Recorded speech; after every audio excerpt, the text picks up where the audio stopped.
ከእግዚአብሔር ከአባታችን ከጌታም ከኢየሱስ ክርስቶስ ጸጋና ሰላም ለእናንተ ይሁን። እንደምን አላችሁ?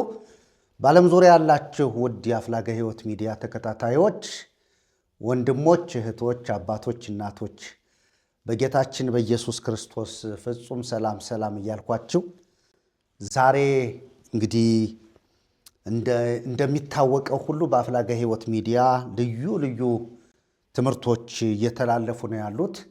እንግዲህ እነዚህን ትምህርቶች ያው ብዙዎቻችሁ እንደተጠቀማችሁባቸው እንዲሁም ደግሞ ሼር በማድረጋችሁ ሰብስክራይብ በማድረጋችሁ ላይክ በማድረጋችሁ ለብዙዎች ከመድረሱ የተነሳ ብዙ ሰዎች ያላወቁትን ነገር እያወቁ ብዙ ሰዎች ደግሞ ጥያቄ እየተፈጠረባቸው ጥያቄያቸውን እየጠየቁ ወደ ትክክለኛው ወደ ጌታችን ወደ ኢየሱስ ክርስቶስ የማዳን መንገድ እየመጡ ስለሆነ እግዚአብሔርን እናመሰግናለን። ውድ ተመልካቾቻችን ዛሬም ደግሞ ወደ እናንተ ይዘን የመጣነው መልእክት እንግዲህ ለየት ያለ ደግሞ መልእክት ይዘን መጠናል። ይህንን መልእክት እንደተለመደ ሁሉ ሰብስክራይብ፣ ሼር እና ላይክ በማድረግ ለብዙዎች እያደረሳችሁ በተለይም ለኢትዮጵያ ኦርቶዶክስ ቤተክርስቲያን ሊቃውንት ይደርስ ዘንድና ሊቃውንቱም ዛሬ የምናስተላልፈውን መልእክት አይተው በደንብ እንዲመለከቱትና እንዲያጤኑት ለዚህም ደግሞ ለምናስተላልፈው መልእክት በቀና መንገድ ተረድተው ምላሽ እንዲሰጡበት ለማለት እንፈልጋለን። እንግዲህ ዛሬ ይዘንላችሁ የመጣነውን መልእክት ከመጀመራችን በፊት የእግዚአብሔርን ቃል በማንበብ እንጀምራለን። የእግዚአብሔር ቃል በሁለተኛ ጴጥሮስ ምዕራፍ 1 ከቁጥር 16 እስከ 21 ያለውን ክፍል በማንበብ እንጀምራለን። የእርሱን ግርማ አይተን እንጂ በብልሃት የተፈጠረውን ተረት ሳንከተል የጌታችንን የኢየሱስ ክርስቶስን ኃይልና መምጣት አስታወቅናችሁ። ከገናናው ክብር በእርሱ ደስ የሚለኝ የምወደው ልጄ ይህ ነው የሚል ያ ድምፅ በመጣለት ጊዜ ከእግዚአብሔር አብ ክብርንና ምስጋናን ተቀብሏልና እኛም በቅዱሱ ተራራ ከእርሱ ጋር ሳለን ይህን ድምፅ ከሰማይ ሲወርድ ሰማ። ከእርሱም ይልቅ እጅግ የጸና የትንቢት ቃል አለን። ምድርም እስኪጠባ ድረስ የንጋትም ኮከብ በልባችሁ እስኪወጣ ድረስ ሰው በጨለማ ስፍራ የሚያበራን መብራት እንደሚጠነቀቅ ይህን ቃል እየጠነቀቃችሁ መልካም ታደርጋላችሁ። ይህን በመጀመሪያ እወቁ። በመጽሐፍ ያለውን ትንቢት ሁሉ ማንም ለገዛ ራሱ ሊተረጉም አልተፈቀደለትም። ትንቢት ከቶ በሰው ፈቃድ አልመጣምና፣ ዳሩ ግን በእግዚአብሔር ተልከው ቅዱሳን ሰዎች በመንፈስ ቅዱስ ተነድተው ተናገሩት ይላል። እግዚአብሔር አምላካችን የተባረከ ይሁን። ይሄ ቃል በእግዚአብሔር አገልጋዮች በመጀመሪያዎቹ ሐዋርያቶች የተነገረ የጌታችን የኢየሱስ ክርስቶስ ወይም የበጉ ሐዋርያት ተብለው ከሚታወቁት በሐዋርያነቱ እጅግ የላቀና ጌታ ኢየሱስ ክርስቶስን በቅንነት ያገለገለ በመንፈስ ቅዱስ ተነድቶ ተመርቶ ጌታን ለትውልድ የተናገረው ሐዋርያው ጴጥሮስ የተናገረው ቃል በጣም የሚገርመው መጀመሪያው ቁጥር ላይ ቅድም ከነገርኳችሁ ቁጥር 16 ላይ የእርሱን ግርማ አይተን እንጂ በብልሃት የተፈጠረውን ተረት ሳንከተል ይላል። በጣም ይገርማል። ያየነው የእርሱን ግርማ ነው ይላል። እንግዲህ ይህንን የተናገረው እንደሚታወቀው ጴጥሮስና ዮሐንስ፣ ያዕቆብ ከጌታችን ከኢየሱስ ክርስቶስ ጋር ወደ ተራራ ወጠው ነበር። በዛን ጊዜ የተገለጠውን ክብር ማለት ያንን ክብር አይተን እንጂ በብልሃት የተፈጠረውን ተረት ሳንከተል የጌታችንን የኢየሱስ ክርስቶስን ኃይልና መምጣት አስታወቅናችሁ ይላል። ቅዱሳት መጻሕፍት የሚሽከረከሩት በዚህ አይነት ሐሳብ ውስጥ ነው። ከዛ ቀጥሎ ታች ላይ ደግሞ ቁጥር 20 ላይ የተናገረው ይህን በመጀመሪያ ወቁ ይልና በጣም ይገርም። በመጽሐፍ ያለውን ትንቢት ሁሉ ማንም ለገዛ ራሱ ሊተረጉም አልተፈቀደም። ትንቢት ከቶ በሰው ፈቃድ አልመጣምና፣ ዳሩ ግን በእግዚአብሔር ተልከው ቅዱሳን ሰዎች በመንፈስ ቅዱስ ተነድተው ተናገሩት ይላል። ምናልባት ከላይ ያለውን በኋላ በቅዱሳት መጽሐፍት ላይ ስለምናወራ ዛሬ እየተነተነው ከዚህ ቃል ተነስተን ብዙ ሐሳቦችንና በትክክልም የእግዚአብሔር እውነታ ምንድን ነው የሚለውን አብረን እናወራለን ማለት ነው። እግዚአብሔር አምላክ የተባረከ ይሁን። እንግዲህ ወደ ተመልካቾቻችን ዛሬ ይዘንላችሁ የመጣነው ሐሳብ እነዚህ መጽሐፍት ሁለቱም 81 መጽሐፍት ናቸው። ሁለቱም 81 መጽሐፍት ናቸው። በኢትዮጵያ ኦርቶዶክስ ተዋሕዶ ቤተክርስቲያን እንግዲህ እንደሚታወቀው 81 መጽሐፍትን ትቀበላለች። ከ81ዱ ቅዱሳት መጽሐፍት መካከል በዚህኛው የተጻፈውና በዚህኛው የተጻፈው ምናልባት ልዩነት ይኖረው ይሆን የሚለውን በኋላ ስንተነትን ስለምናየው በዚህ ጉዳይ ላይ ስለምናወራ ዛሬ በጣም በመግቢያ እንደነገርኳችሁ ማሳሰብ የምፈልገው ይህ ትምህርት ተከታታይ ትምህርት ነው። ማንም ሰው እንዳያመልጠው። ምናልባትም ሰዎች ክርስትናን ከእናቴ ከአባቴ የወረስኩት ነው በሚል ቅድም ሐዋርያው እንደነገረን በብልሃት ለተሰሩና ለተረቶች እየተገዛ ክርስትናን የተከተልኩ ሊመስለው ይችላል። ስለዚህ እውነታውን ያውቅ ዘንድ እነዚህን ቅዱሳን መጽሐፍት በደንብ እየመረመርን ወደ እናንተ ስናስተላልፍ ዝም ብለን አይደለም።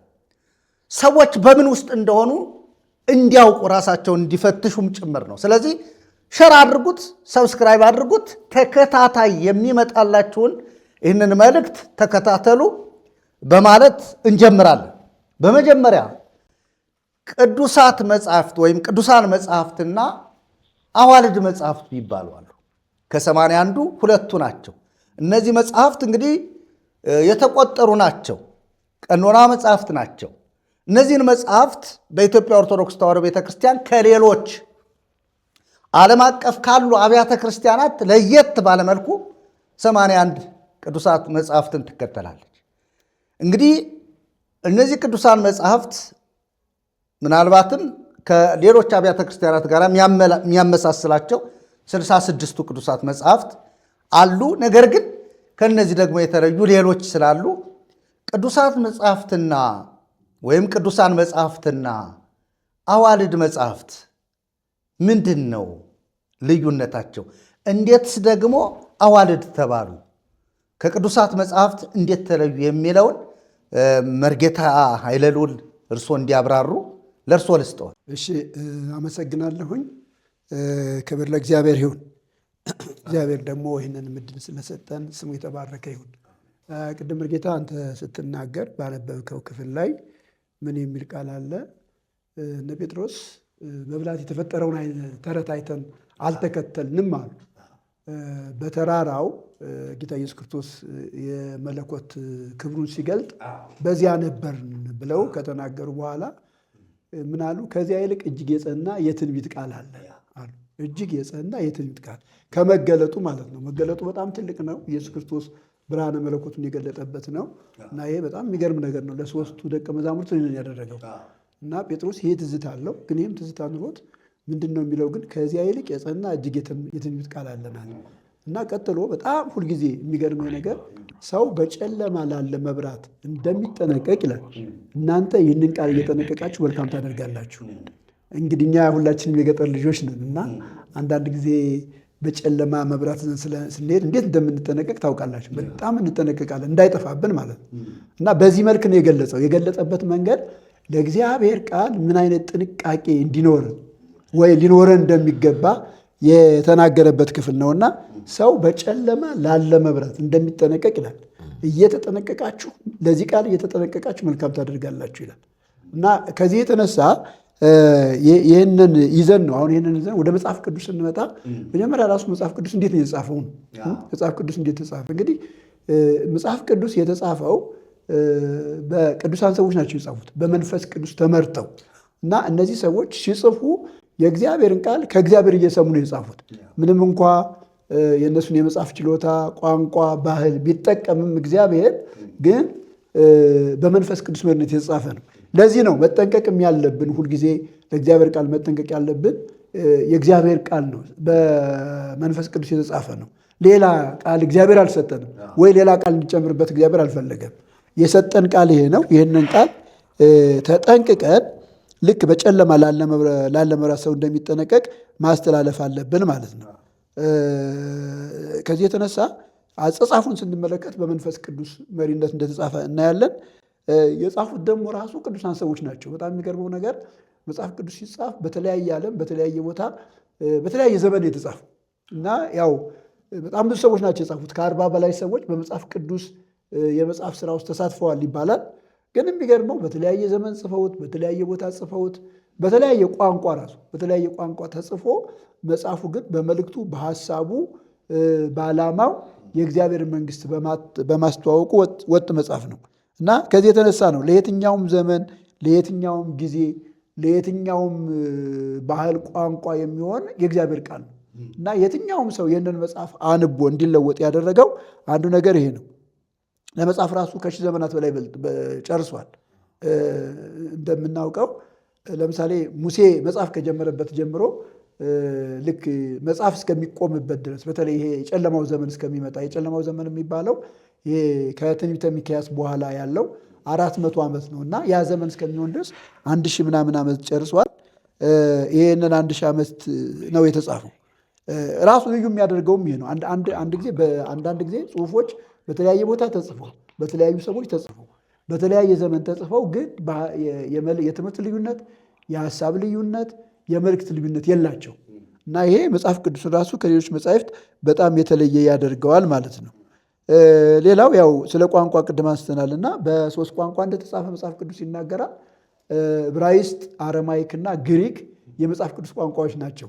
ይህንን እዚህ ጋር ማንሳት የፈለግኩበት አንዱ ትልቁ ነገር ወደፊት እያየን ስንሄድ በመጽሐፍ ቅዱስ ውስጥ በተለይ በአዋልድ መጻሕፍትና በዚህ በተለወጠው የ2000 እትም አለ አይደለም፣ በዚህ እትም ውስጥ የተለወጡ ቃላት አሉ ብለን የምናነሳው ነገር አለ እና ይህንን ስናነሳ ማስተያየት የምንፈልገው ወይም ደግሞ ማረጋገጥ የምንፈልገው በዕብራይስጥና በግሪክ አይደለም። በዕብራይስጥና በግሪክ ከተጻፈው የተለየ ነገር ካለ ተሰስቷል ማለት ነው። እናት ቋንቋዎች ወይም ኦሪጂናል ቋንቋዎች እነሱ ስለሆኑ እና መጽሐፍ ቅዱስ በ3 ቋንቋዎች ተጽፏል። እነዚህ ቋንቋዎች ግሪክ፣ ዕብራይስጥና አረማይክ ናቸው። ይሄ በጣም ዋና ነገር ነው ማለት ነው። እንደዚህ ከሆነ ስለ መጽሐፍ ቅዱስ አጻጻፍ እንደዚህ ካልኩኝ ሁለተኛው ሐሳብ እንዴት ቀኖና ሆነ ነው። እንዴት ቀኖና ሆነ? እንዴት ቀኖና ሆኖ መጽሐፉ ሊቀጥል ቻለ?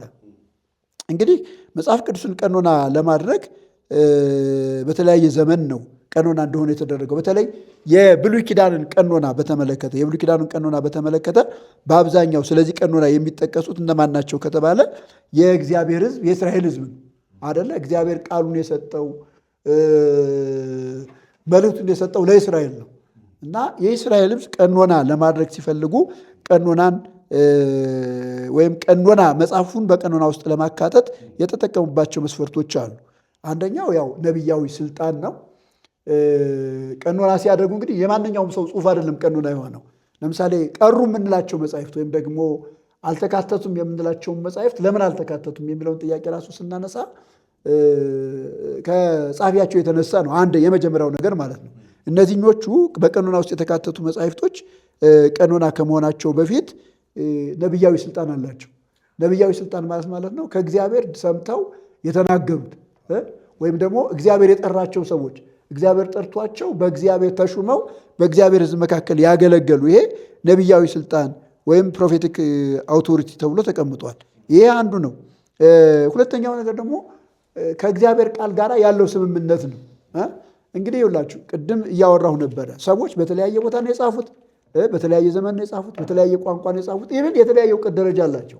ለምሳሌ በመጽሐፍ ቅዱስ ጽሕፈት ውስጥ ነቢያት አሉ፣ ነገስታት አሉ፣ እንደገና ገበሬዎች አሉ።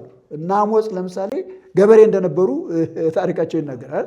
እኔ ገበሬ ሾላ ለቃሚ ነኝ ይል ነበር። እና ገበሬዎች አሉ እና እነዚህ ጽፈውት፣ ነገር ግን መልእክቱ ተመሳሳይ ነው። መልእክቱ ወጥ ነው፣ ትምህርቱ ወጥ ነው እና ይሄ ምን ያሳያል ከተባለ ከእግዚአብሔር ቃል ጋር አሁን ለምሳሌ ሙሴ ከእግዚአብሔር ሰምቶ ነው የጻፈው አይደለ? በእግዚአብሔር ተጠርቶ የአምስቱ የሕግ መጻሕፍት ጸሐፊ ሙሴ ነው ተብሎ ስለሚታሰብ ሙሴ ሲጽፍ ከእግዚአብሔር ሰምቶ ነው የጻፈው እና ከሱ በኋላ የመጡ ነቢያት በሙሉ ከሙሴ ትምህርት የተቃረነ ነገር የላቸው፣ ከሙሴ ጋር ተመሳሳይ ነው እና ይሄ ምን ያሳያል? ከተቀበለው ጋር ከመጣው የእግዚአብሔር ቃል ጋር ያለው ስምምነት ነው። ሌላው በእግዚአብሔር ሕዝብ መካከል የነበረው ተቀባይነት መጽሐፉም አገልጋዩም የነበረው ተቀባይነት። ለምሳሌ ሙሴ የእግዚአብሔር አገልጋይ ነው። እግዚአብሔር እንደጠራው የእግዚአብሔር ሕዝብ በሙሉ ያውቃል አይደለ?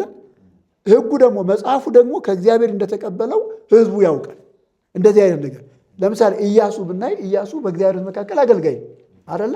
መጽሐፉም ደግሞ በእግዚአብሔር ሕዝብ ዘንድ ተቀባይነት አለ እና እነዚህ ነገሮች አብረው ገብተዋል ማለት ነው። ሌላው በአምልኮ ውስጥ መጠቀማቸው መመዘኛቸው ስለሆነ በአምልኮ ውስጥ መጠቀማቸው ለምሳሌ የትኞቹንም መጻሕፍት ምን ያደርጉ ነበረ? በአምልኮ ስርዓታቸው ውስጥ ይጠቀማሉ፣ ይገለገሉባቸዋል።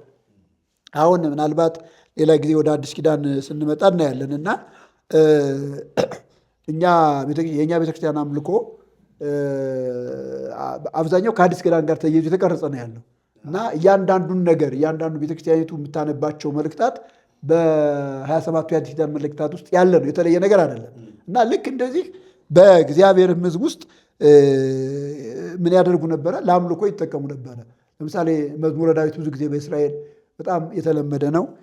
ሌሎቹ መጻሕፍት የሙሴ ሕግ ይነበቡ ነበር እና በአምልኮ ውስጥ ያለው ነገር ነው። ሌላው አምስተኛው ጥንታዊነት ነው። ጥንታዊነት ማለት የመጽሐፉ ጥንታዊነት በተለይ በተጻፈበት ዘመን እግዚአብሔር እየሰራ በነበረበት ዘመን የተሰራ መሆኑ ይህንን አይተዋል።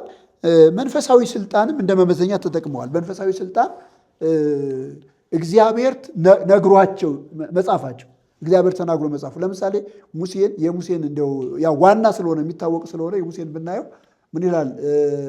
ዘጸአት 17 ቁጥር 15 አካሄዳችሁ ስታነቡ ይህንን መጽሐፍ ይህንን ንግግር በመጽሐፍ ጻፈው ይላል። በኢያሱ ጆሮም ተናገረው። ማን ነው ይህንን ያለው? እግዚአብሔር ነው ያለው አይደለ? ምክንያቱም አማሌቅን ከሰማይ በታች ደመስሳለሁ ብሎ እግዚአብሔር ሲናገር ይህንን በመጽሐፍ ጻፈው በኢያሱም ጆሮ ተናገረው ብሎ ይናገራል። እና መንፈሳዊ ስልጣን አለው። አንድ የእግዚአብሔር ቃል ነው ለማለት ይህንን ተጠቅመዋል ማለት ነው። እንግዲህ ቅድም እንዳነሳሁት የብሉይ ኪዳን ባለቤቶች አይሁዶች ናቸው እና ብዙ ጊዜ የአይሁዶች መጻሕፍት 24 መጻሕፍት ናቸው ተብለው ነው የሚታመኑት። 24 ወይም 22 ይሆናሉ። 22 የሚሆኑበት ተደምሮ ሲቆጠር ነው። ለምሳሌ ምንድነው እዚህ ጋር አሁን የሚያነሱት? ሩትን ከመሳፍንት ጋር ይቆጥራሉ። ሩትን ከመሳፍንት ጋር ዕዝራንና ነህምያን አብረው ሲቆጥሩ 22 ይሆናል። ነጥለው ደግሞ ሲቆጥሯቸው 24 ነው የሚሆኑት እና በሶስት ይከፍሏቸዋል። ቶራ ብለው ቶራ ማለት ሕግ ማለት ነው። ነቢያት ወይም ነቢዩም ይላሉ። የነቢያት መጻሕፍት ማለታቸው ነው። ኬቱም ጽሑፎች ማለት ነው እና እንደዚህ በሶስት ይከፍሏቸዋል። እነዚህ ሶስቱ መጻሕፍት በአንድ ላይ ሲሰበሰቡ 24 መጻሕፍት ናቸው የሚሆኑት ማለት ነው። ስለዚህ ይሄ የአይሁድ ቀኖና ነው፣ የብሉይ ኪዳን ቀኖና ማለት ነው። ወደ አዲስ ኪዳን ቀኖና ደግሞ ስንመጣ እንግዲህ የአዲስ ኪዳን መጽሐፍ ተጽፎ አለቀ ተብሎ የሚታሰበው ከ50 ዓመተ ምህረት ጀምሮ እስከ 100 ዓመተ ምህረት ነው። ከ50 እስከ 100 ዓመተ ምህረት 96 ምናምን ይባላል። የመጨረሻው ዮሐንስ ራእይ 96 አካባቢ ነው የተጻፈ ይባላል። ግን ከ50 እስከ 100 ይባላል። እንደዚያ ነው የተጻፈው እና የሐዋርያትም ቀኖና ሲያደርጉ ይህንኑ መንገድ ተጠቅመዋል። ይህንን ልክ እነዚህ የተጠቀሙትን ማለት ነው። ለምሳሌ የአዲስ ኪዳን ጸሐፊዎች ከሐዋርያት ጋር የነበራቸው ቀረቤታ ወይም ደግሞ ሐዋርያዊ ስልጣን አላቸው ወይ ነው። ሐዋርያዊ ስልጣን አላቸው ወይ? እንግዲህ አዲስ ኪዳን ስንመለከት በአብዛኛው የተጻፉት በሐዋርያትና በሐዋርያት ተከታዮች ነው አይደለም? በሐዋርያትና በሐዋርያት ተከታዮች። ለምሳሌ ማቴዎስ ሐዋርያ ነው፣ ዮሐንስ ሐዋርያ ነው። ሉቃስና ማርቆስ ደግሞ ሉቃስ የጳውሎስ ደቀ መዝሙር ነው። እንደገና ደግሞ ማርቆስ የጴጥሮስ ደቀ መዝሙር ነው ይባላል። እንደዚህ አይነት ነገር ልክ እንደዚህ የሐዋርያት ስራ ያው የሐዋርያት ስራ ነው። በሐዋርያት ሉቃስ እንደጻፈው ነው የሚታወቀው። እሱ የጳውሎስ ነው። አብዛኞቹ የጳውሎስ መልእክታት ናቸው። ከዚያ እንግዲህ ጴጥሮስ እና ያዕቆብ ይሁዳ ጽፈዋል አይደለ? እንደዚህ ናቸው። እና ይሁዳ ራሱ ምን አድርጎ ነው የጻፈው ከተባለ አይታችሁት ከሆነ የያዕቆብ ወንድም ይሁዳ ብሎ ነው። በሐዋርያ ዘንድ የታወቀ ነው። ያዕቆብ የመጀመሪያዋ ቤተክርስቲያን አባት ስለነበረ ማለት ነው። እና አንደኛው የተጠቀሙት ነገር ይሄ ነው፣ ሐዋርያዊ ስልጣን ወይም ደግሞ ከሐዋርያት ጋር የቀረበ ትስስር ያለው ማለት ነው። ሁለተኛው ያው ትምህርቱ ነው። ትምህርቱ ለምሳሌ የአዲስ ኪዳን ትምህርት ወጥ ትምህርት ነው። የተለየ ነገር የለውም። ስለ አንዱ ክርስቶስ ነው የሚናገረው። ከዚያ የተለየ ነገር የለውም።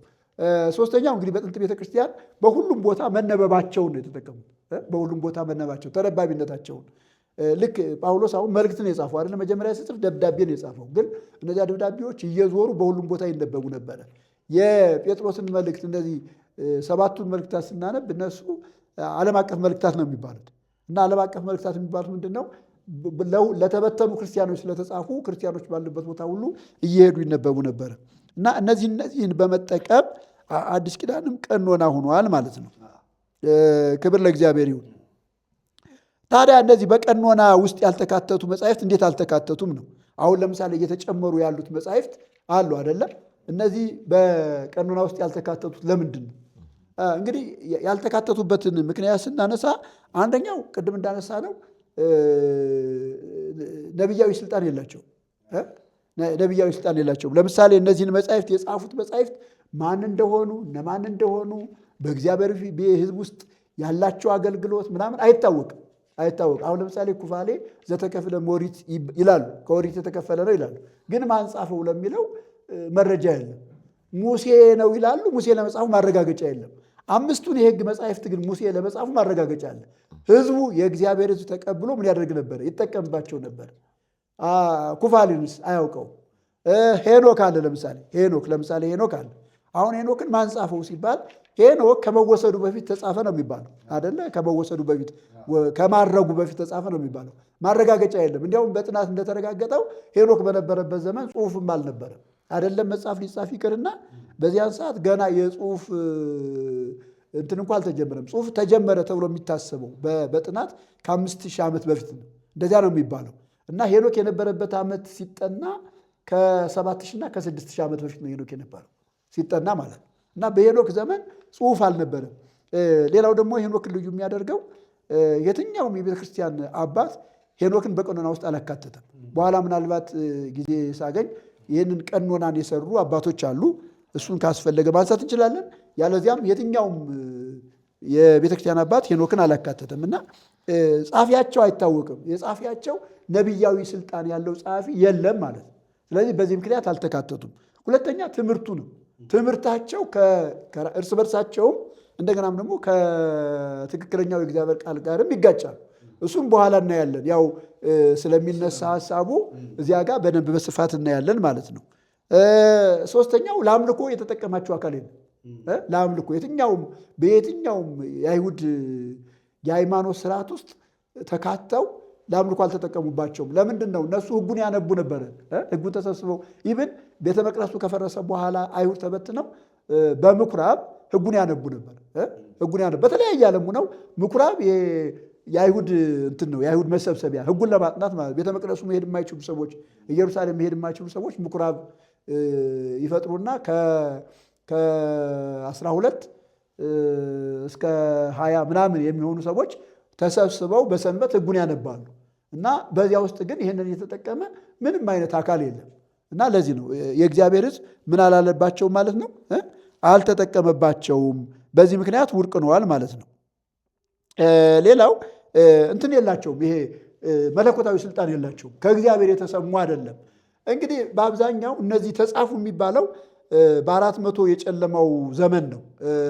ሁላችሁ እንደምታውቁት ከትንቢተ ሚልክያስ ጀምሮ ጌታ ኢየሱስ ክርስቶስ እስከሚመጣበት ጊዜ 400 ዓመት የዝምታ ዓመት አለ፣ የጨለማ ዓመት አለ። እና በዚህ ጊዜ ትንቢት የለም፣ መልእክት የለም። እግዚአብሔር ከሰው ጋር ተገናኝቶ የሰጠው መልእክት የለም። እና ይሄ ዘመን የጨለማ ዘመን ተብሎ ነው የሚታሰበው። እና ተጻፉ የሚባለው በዚህ በዝምታ ዘመን ነው። እና በዚህ በዝምታ ዘመን መለኮታዊ መገለጥ በሌለበት ጊዜ የተጻፉ ናቸው። እና መለኮታዊ መገለጥ በሌለበት ጊዜ ከተጻፉ እንዴት ሊጻፉ ይችላል? አለ ሰው ለምሳሌ ነቢያት ከእግዚአብሔር ሰምተው የተናገሩት በእግዚአብሔር መንፈስ መርቷቸው ነው ሌሎችም የጻፉት። ሙሴ ከእግዚአብሔር እየተቀበለ ነው የጻፈው እና የሰዎች ግን እነዚህ መጻሕፍት ግን በዝምታ ዘመን ነው የተጻፉት። ስለዚህ እግዚአብሔር ዝም ካለ ዝም ነው እንጂ መባል ያለበት መጻሕፍት ተጽፏል ተብሎ መቀመጥ የለበትም። ከዚህ የተነሳ ነው ብዙዎች ያላካተቷቸው ማለት ነው። እንግዲህ እነዚህ መጻሕፍት በአብዛኛው በዕብራይስጥ አይታወቁም። የተጻፉትም በግሪክ ነው ተብሎ ነው የሚታሰበው። በሰብቱአጀንት ትርጉም ነው የተገኙት፣ በሰባ ሊቃናት ትርጉም። የሰባ ሊቃናት ትርጉም በ250 ዓመተ ዓለም አካባቢ የግብፅ ንጉሥ በጥሊሞስ የሚባለው ነው ያስተረጎመው። ሁለት አመለካከት አለ እዚያ ጋር። ምንድን ነው የሚባለው? አንደኛው ትልቅ ላይብረሪ እስክንድሪያ ላይ ሰርቶ ነበረ እና ያለ መጻሕፍትን እየሰበሰበ እዚያ ያስቀምጥ ስለነበረ የብሉይ ኪዳንን መጽሐፍ ሰብስቦ ለማስቀመጥ ፈለገና ያኔ ያው የግሪክ የበላይነት ስለነበረ የነበረው የግሪክ ቋንቋ ስለነበረ ይታወቅ የነበረው። ስለዚህ በዕብራይስጥ ቢቀመጥ ሰው ስለማያነበው በግሪክ መተርጎም አለበት ብሎ ሰብቱአጀንት ማለት ሰባ ሊቃናት ነው። የአይሁዱ ሰባ ምሁራን 72 ምሁራን ይላሉ አንዳንዶቹ ሰባ ሊቃናት ይላሉ። ሰባም 72ም ችግር የለውም ያው ቁጥር እነሱን ጠርቶ እነሱ ናቸው የተረጎሙት እና እነዚህ ጽሑፎች የተገኙት በእነሱ ትርጉም ነው የሚባለው።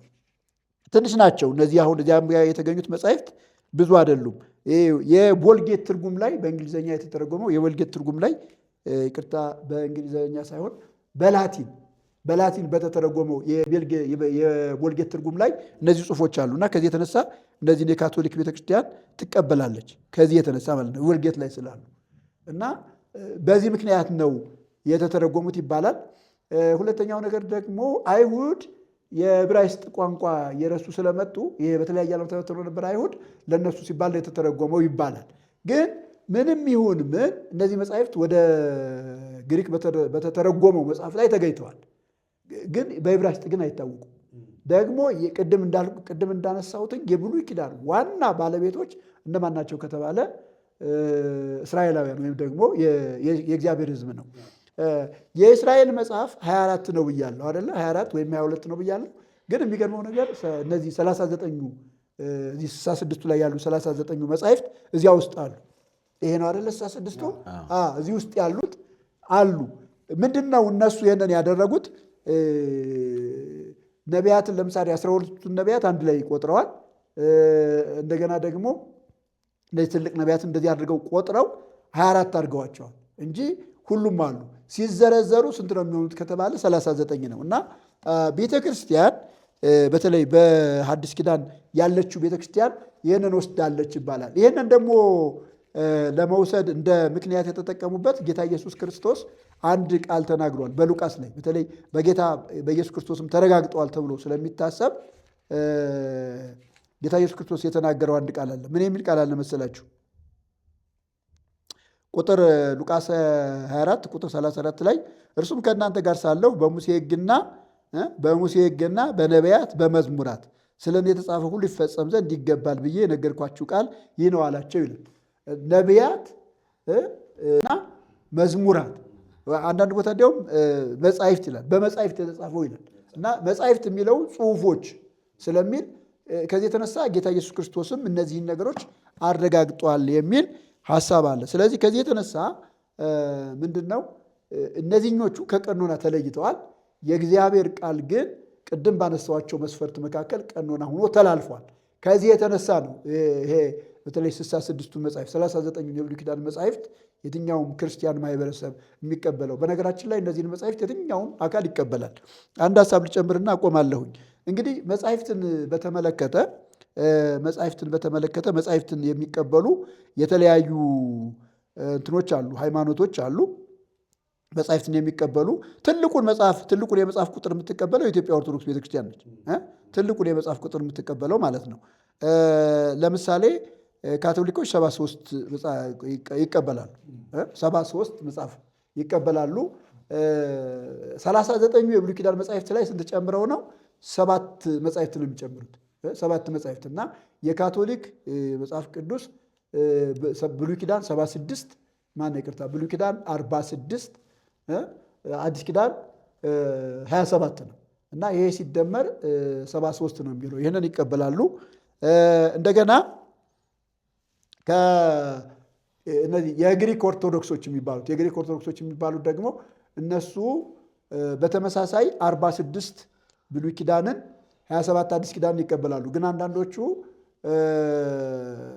78 እንደሚቀበሉ መረጃዎች አሉ። በተለይ እኔ በጣም መናገር የምፈልገው የእስክንድርያ ቤተክርስቲያን የኢትዮጵያ እናት ቤተክርስቲያን ነች። እሷ የምትቀበለው ብሉይ ኪዳን 46 አዲስ ኪዳን 27 ነው እና ይሄ ስንት ይሆናል? 73 መጽሐፍ ቅዱስ ነው። የኢትዮጵያ ኦርቶዶክስ ቤተክርስቲያን ግን ስንት ትቀበላለች ከተባለ 81 መጽሐፍ ቅዱስ ነው የምትቀበለው። እዚህ ጋር ላቁምና በኋላ እቀጥላለሁ። በጣም ጥሩ። እንግዲህ ተመልካቾቻችን በጣም ይህንን ነገር ደጋግማችሁ በመስማት ስለ ቅዱሳት መጽሐፍት አጻጻፍና አመጣጥ ምናልባትም ረጅም ነው፣ ብዙ ነገር ማለት ይቻላል። ግን በጣም ዋና ዋና የሚባሉ ሀሳቦችን መርጌታ አይደሉን በደንብ አድርገው አስቀምጠዋል። እንግዲህ ምናልባት ዛሬ ይሄ አሁን 3 መጽሐፍ ነው ያለው፣ 3 አይነት 66ቱ ነው፣ 66ቱ መጽሐፍ ነው። ይሄ ደግሞ 81ዱ ነው፣ 1980 ነው። ይሄ ደግሞ 81ዱ ነው፣ 2000 ዓመተ ምህረት እትም ነው። በዚህና በዚህ መካከል የአብርሃምንና የዛን የማነው እሱ በእኛና በአንተ መካከል ትልቅ ጉድጓድ አለ እንዳለው ትልቅ ርቀት አላቸው። ገደል ማለት በጣም የሚገርመው ይሄን መጽሐፍ ሁለቱንም ብታነቡት ምናልባት ይህን ላታገኙ ትችላላችሁ። አጥፍተውታል። እኛም ያው ተሻምተን ድሮ የያዝነውን እቤታችን አባቶቻችን ያወረሱንን መጽሐፍ አቆይተን ነው ይህ መጽሐፍ ከኛ እጅ የቆየው። ስለዚህ በእነዚህ በሁለቱ መካከል ያለው ልዩነት ብንዘረዝረው በ100 ቪዲዮ ብንሰራ ላያልቅልን ይችላል። ነገር ግን ዛሬ የምናነሳው ዋና ዋናውን ነው። ከልዩነቱ አንዱ ይህኛው መጽሐፍ የ2000 ዓመተ ምህረት እትም የታተመው በብፁዕ አቡነ ጳውሎስ ፕትርክና ዘመን ነው። በኢትዮጵያ መጽሐፍ ቅዱስ ማህበር ነው የታተመው። ነገር ግን ምን ይላል? ለኢትዮጵያ ኦርቶዶክስ ተዋሕዶ ቤተክርስቲያን ብቻ ይላል። ይህኛውም እንዲሁ የሚናገረው በብፁዕ ወቅዱስ አቡነ ተክለ ሃይማኖት ፕትርክና ዘመን ነው። ይህ የሚለው ምንድን ነው የሚለው? ለኢትዮጵያ ኦርቶዶክስ ተዋሕዶ ቤተክርስቲያን ታተመ ነው የሚለው። የታተመ የት ነው? በኢትዮጵያ መጽሐፍ ቅዱስ ማህበር ነው። ይህኛውና ይህኛው በመጽሐፍት አደራደር በቁጥር ደረጃ ሁለቱ ይለያያሉ። ይህንን ያዝ። ይሄ ብሉይ ኪዳን መጽሐፍት ናቸው፣ ቅዱሳት መጽሐፍት ናቸው። ምንድን ነው የሚለው? የብሉይ ኪዳን መጽሐፍት ይላል። ቀጥሎ ያለው ግን የብሉይ ኪዳን ሁለተኛ የቀኖና መጽሐፍት ነው። እዚህ ላይ ከታች ቀጥሎ አዲስ ኪዳን ነው የሚለው። እንግዲህ ቅድም መርጌታ ሲያወሩ ሰምታችሁ ከሆነ በጨለማው ዘመን ተጻፉ የሚባለው ለምንድን ነው ሲባል እዚህ ላይ ሁለተኛ ብሎ ነው ያስቀመጣቸው። ሁለተኛ ያላቸው ለምንድን ነው ሲባል ቤተ ክርስቲያኒቱ ስለተቀበለቻቸው ነው ሁለተኛ ያስባለቻቸው እንጂ ከቁጥሩ የሚካተቱ አልነበሩም፣ በዚህኛው ሲመዘኑ ማለት ነው። ስለዚህ ይህኛው ደግሞ የሚያስቀምጠው በጣም በጥንቃቄ እናውራ ብለን ነው።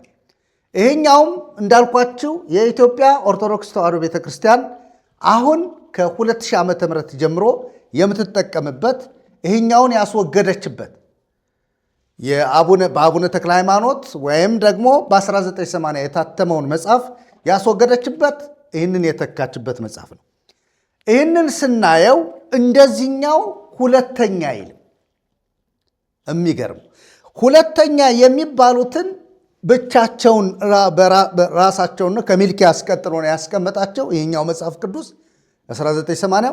ይህኛው ግን ከመሃል አስገብቶ በጣልቃ ገብነት አስቀምጧቸዋል።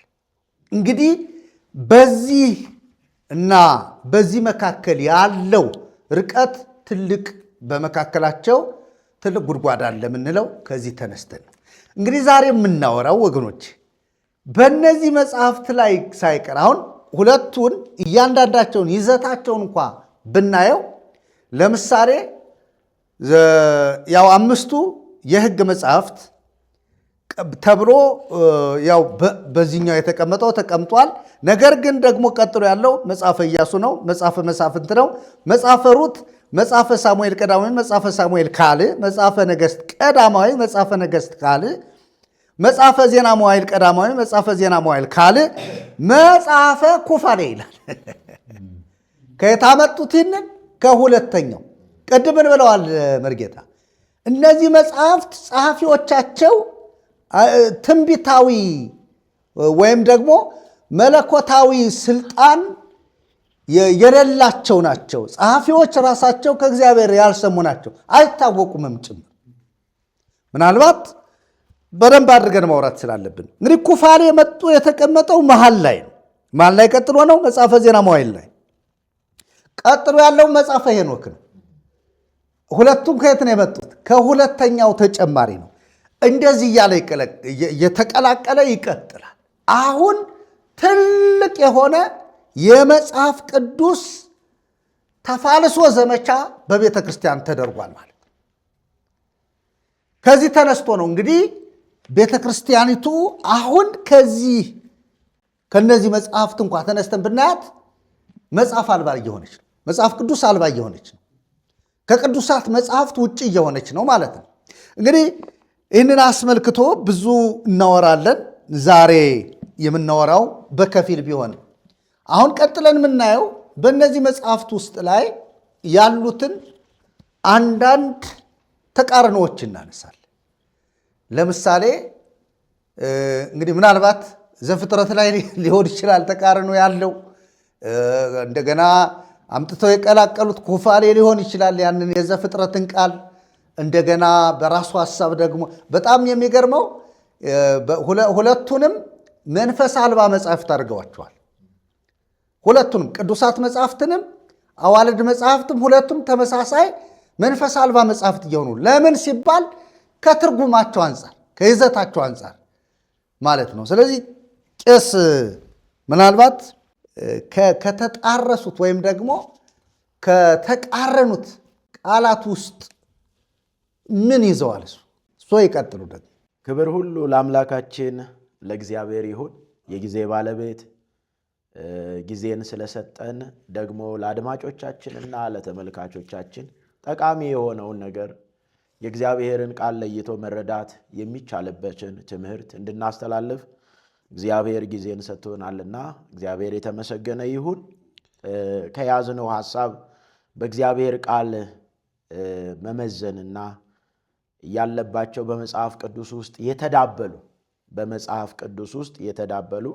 መጽሐፍ ቅዱስን መስሎ በመጽሐፍ ቅዱስ ውስጥ ያሉ በእግዚአብሔር ቃል ሲመዘን ስራቸውንና ፍሬያቸውን ለይቶ መረዳት ያስፈልጋል።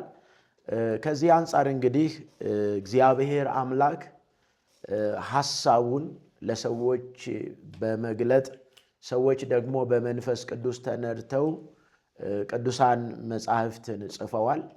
ያ ቅዱሳን መጻሕፍት ታዲያ የተበረዙ ወይም ደግሞ ተቃርኖ ሆኖ የተቀመጡትን ለይቶ መረዳት ያስፈልጋል። አሁን እንደሰማነው በ1980 የታተመው 80 አሐዱ መጽሐፍ ቅዱስ ተጨማሪ ባላቸው ውስጥ ከእግዚአብሔር ቃል ጋር የሚቃረኑትን እንመለከታለን። ከዚህ የተነሳ በኢትዮጵያ ኦርቶዶክስ ተዋሕዶ ቤተክርስቲያን ብቻ መገልገያ የሆነው 80 አሐዱ መጽሐፍ ቅዱስ ስንመለከት ወይም ስንመረምር የሐሳብ ተቃርኖና ከእግዚአብሔር ቃል ጋር የሚፋለስ ብዙ ነገሮችን እንመለከታለን። ጥቂቶቹን ግን ስናይ እግዚአብሔር አምላክ ፍጥረታትን የፈጠረበትን ሥርዓት ሙሴ ከእግዚአብሔር ሰምቶ ከእግዚአብሔር ተረድቶ ጽፎልናል። ያንን ስንመለከት ፍጥረታት የተፈጠሩበት ሥርዓት መርህ አግባብ አለው። እንግዲህ ፍጥረታትን ከፈጠረ በኋላ ደግሞ እግዚአብሔር አምላክ ሰውን የፈጠረበት አፈጣጠር አለ። ከዚህ ስንነሳ በዘፍጥረት ምዕራፍ 1 ቁጥር 26 ላይ እግዚአብሔርም አለ ሰውን በመልካችን እንደ ምሳሌያችን እንፍጠር፣ የባሕር ዓሦችን፣ የሰማይ ወፎችንና እንስሳትን፣ ምድርን ሁሉ በምድር ላይ የሚንቀሳቀሱትንም ሁሉ ይግዙ። እግዚአብሔርም ሰውን በመልኩ ፈጠረ፣ በእግዚአብሔርም መልክ ፈጠረው፣ ወንድና ሴት አድርጎ ፈጠራቸው ይላል። ዋናው መሰረታዊ የሆነው የእግዚአብሔር ቃል። ከዚህ እንግዲህ ተነስተን ወደ ተቃራኒ ወደ ሆነው ሐሳብ ስንመጣ እግዚአብሔር አምላክ ሰውን ሲፈጥር ወንድና ሴት አድርጎ ፈጥሯል። በዚህ ሐሳብ ውስጥ ተቃርኖ ሆኖ የተቀመጠው እግዚአብሔር አለ ለመላእክትን ለአዳም አጋር የምትሆነውን እንፍጠርለት ብሎ መላእክትን አማከረ ብሎ በመጽሐፈ ኩፋሌ ምዕራፍ 4 ላይ ይናገራል። የመጀመሪያው ሰውን የፈጠረበት ሐሳብ አለ፣ ወንድና ሴት አድርጎ ፈጥሯል። እዚህ ጋር ግን በኩፋሌ መጽሐፍ ላይ ደግሞ ተጨማሪ ሆኖ በመጽሐፍ ቅዱስ ውስጥ ተጨማሪ ሆኖ የተቀመጠው ምን ይላል? በዚህ በኩፋሌ መጽሐፍ ምዕራፍ 4 ላይ ኩፋሌ መጽሐፍ ምዕራፍ 4 ቁጥር 4 ላይ እንደዚህ ብሎ ይነግረናል። እግዚአብሔርም ለእኛ እንዲህ አለን ይላሉ መላእክቱ። እግዚአብሔርም ለእኛ እንዲህ አለን፣ እንደ እርሱ ያለ ረዳት እንፍጠርለት እንጂ አዳም ብቻውን ይሆን ዘንድ አግባብ አይደለም አለ። ፈጣሪያችን እግዚአብሔር በአዳም እንቅልፍ ጣለበት፣ እርሱም ተኛ። ከአጥንቶቹ መካከል አንድ አጥንት አንስቶ ሔዋንን ፈጠራት። የዚህችም የሔዋን መፈጠሯ ከአጥንቶች መካከል ነው። ስለ እርሷም ፈንታ ሥጋ ሞላ፣ ሰው አደረጋት። አዳምንም ከእንቅልፍ አነቃው። አዳምም በስድስተኛይቱ ቀን ከእንቅልፉ ነቅቶ በተነሳ ጊዜ ወደ እርሱ አመጣት፣ አወቃትም ይላል ኩፋሌ። እግዚአብሔር ደግሞ ሔዋንን የፈጠረበትን ሐሳብ ደግሞ እንመልከት። የመጀመሪያው ሲፈጥር ቅድም እንደነገርኳቸው ወንድና ሴት አድርጎ ነው። እዚህ ጋር ግን ለይቶ ሔዋንን ሲፈጥር ከመላእክት ጋር እንደተነጋገረ ተደርጎ ተቀምጧል። በዘፍጥረት ምዕራፍ 2 ላይ እግዚአብሔር አምላክ ደግሞ ሔዋንን በፈጠረበት ሐሳብ ስንመለከት ምዕራፍ 2 ቁጥር 18 ላይ እግዚአብሔር አምላክም አለ ሰው ብቻውን ይሆን ዘንድ መልካም አይደለም፣ የሚመቸውን ረዳት እንፍጠርለት። እግዚአብሔር አምላክም የምድር አራዊትን የሰማይ ወፎችን ሁሉ ከመሬት አደረገ፣ በምን ስም እንደሚጠራቸው ያይ ዘንድ ወደ አዳም አመጣቸው። አዳምም ሕያው ነፍስ ላለው ሁሉ በስሙ እንደጠራው ስሙ ያው ሆነ። አዳምም ለእንስሳት ሁሉ፣ ለሰማይ ወፎች ሁሉ፣ ለምድር አራዊት ሁሉ ስም አወጣላቸው። ነገር ግን ለአዳም እንደርሱ ያለ ረዳት አልተገኘለትም ነበር። እግዚአብሔር አምላክም በአዳም ከባድ እንቅልፍን ጣለበት፣ አንቀላፋም። ከጎኑም አንዲትን አጥንት ወስዶ ስፍራውን በሥጋ ዘጋው። እግዚአብሔር አምላክም ከአዳም የወሰዳትን አጥንት ሴት አድርጎ ሰራት፣ ወደ አዳምም አመጣት። አዳምም አለ ይህች አጥንት ከአጥንቴ ናት፣ ሥጋም ከሥጋዬ ናት። እርሷም ከወንድ ተገኝታለችና ሴት ትባል። ስለዚህ ሰው አባቱና እናቱን ይተዋል፣ በሚስቱም ይጣበቃል፣ ሁለቱም አንድ ሥጋ ይሆናሉ። አዳምም ሚስቱን ሁለቱም ራቁታቸውን ነበሩ፣ አይተፋፈሩም ነበር ይላል። በዚህ ሐሳብ ውስጥ ያለው ልዩነት ምንድን ነው ብለን ስንመለከት ተቃርኖ ሆኖ የተቀመጠው መላእክትን አነጋገረ፣ ለመላእክት ሔዋንን ለመፍጠር ተነጋገረ የሚለው ሐሳብ ተቃርኖ ሆኖ የተቀመጠ ነው። ይህ ብቻ አይደለም። ይህ ብቻ አይደለም። ሌላኛው ደግሞ እንግዲህ ራጉኤል የሚባል መልአክ ሰይጣንን እንደሚበቀለው የተቀመጠበት ክፍል አለ። ከዚሁ ከዘፍጥረት ሳንወጣ ማለት ነው። ሰው በኃጢአት ምክንያት ወድቋል። ሰው በኃጢአት ምክንያት ከወደቀ በኋላ በሰውና በክፉ ደግሞ ሰውን ባሳተው በእባቡ መካከል ያለውን ሐሳብም ደግሞ በተቃርኖ ያስቀምጣል። ዲያብሎስን የሚበቀለው ራጉኤል እውነተኛው እውነተኛውን የእግዚአብሔርን ቃል የሚቃረን ሆኖ ተቀምጧል። በዚህ በዘፍጥረት ምዕራፍ 3 ቁጥር 14 ላይ እግዚአብሔር አምላክ እባቡን አለው፣ ይህን ስላደረግህ ከእንስሳት ከምድር አራዊት ሁሉ ተለይተህ አንተ የተረገምህ ትሆናለህ፣ በሆድህም ትሄዳለህ፣ አፈርንም በሕይወት ዘመን ሁሉ ትበላለህ። በአንተና በሴቲቱ መካከል በዘርህና በዘሯ መካከል ጠላትነትን አደርጋለሁ። እርሱ ራስህን ይቀጠቅጣል፣ አንተም ሰኮናውን ትቀጠቅጣለህ ይላል። በሴቲቱ ዘርና በእባቡ መካከል ያለውን የሴቲቱንና የእባቡን ዘር ጠላትነት የሚናገርበት ክፍል ስለሚመጣው ሰውን ለማዳን ስለሚመጣው ስለ ጌታችን ስለ ኢየሱስ ክርስቶስ የተናገረበት ክፍል ነው። ይህ ያንን ደግሞ እንግዲህ የእግዚአብሔር ቃል የሚነግረን ይህንን ነው። በዘፍጥረት ምዕራፍ 3 ቁጥር 14 ላይ የተነገረው በሴቲቱ ዘርና በእባቡ ዘር መካከል ያለው ጠላትነት ከመላእክት ጋር አይደለም፣ ከመላእክት ዝርያ ጋር አይደለም። ይህ ከሴቲቱ ዘርና ከእባቡ ጋር ያለው ጠላትነት ከሰው ጋርና ከወደቀው ዲያብሎስ ጋር ያለውን ግንኙነት የሚያሳይ ነው። በመጽሐፈ ሄኖክ ምዕራፍ 6 ላይ ግን ምን ተብሎ ተቀምጧል? ይህንንም እንመልከት። በመጽሐፈ ሄኖክ ምዕራፍ 6 ላይ ምን ተብሎ ነው የተቀመጠው? ተቃርኖ የተቀመጠውን ምዕራፍ 6 እንደዚህ ብሎ ይነግረናል። ምዕራፍ 6 ከቁጥር 4 ላይ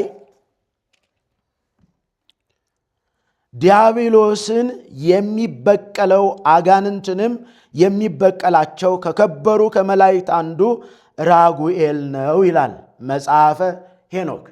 እንግዲህ ይህንን ክፍል ስንመለከት ከእግዚአብሔር ቃል ጋር የሚቃረን ሆኖ አግኝተነዋል። እንዴት ስንል ከፍጡር እግዚአብሔር አምላክ ዲያብሎስን የሚበቀል ስልጣን የሰጠው አንድም የለም፣ በዮሐንስ ወንጌል በዮሐንስ መልእክት በአንደኛ በዮሐንስ መልእክት ምዕራፍ 3 ቁጥር 8 ላይ የዲያብሎስን ሥራ ሊያፈርስ የእግዚአብሔር ልጅ ተገለጠ ይላል።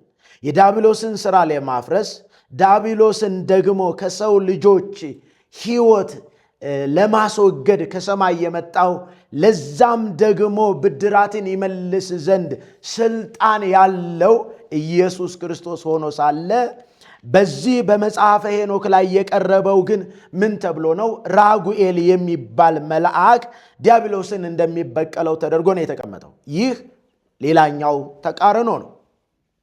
ይህንን ታዲያ ጌታችን መድኃኒታችን ኢየሱስ ክርስቶስ የእግዚአብሔርን ቃል በሐዋርያት ሥራ ምዕራፍ 10 ቁጥር 38 ላይ እግዚአብሔር የናዝሬቱ ኢየሱስን በመንፈስ ቅዱስ በኃይልም ቀባው፣ እርሱም መልካም እያደረገ ለዲያብሎስ የተገዙትን ሁሉ እየፈወሰ ዞረ፣ እግዚአብሔር ከእርሱ ጋር ነበረና ይላል።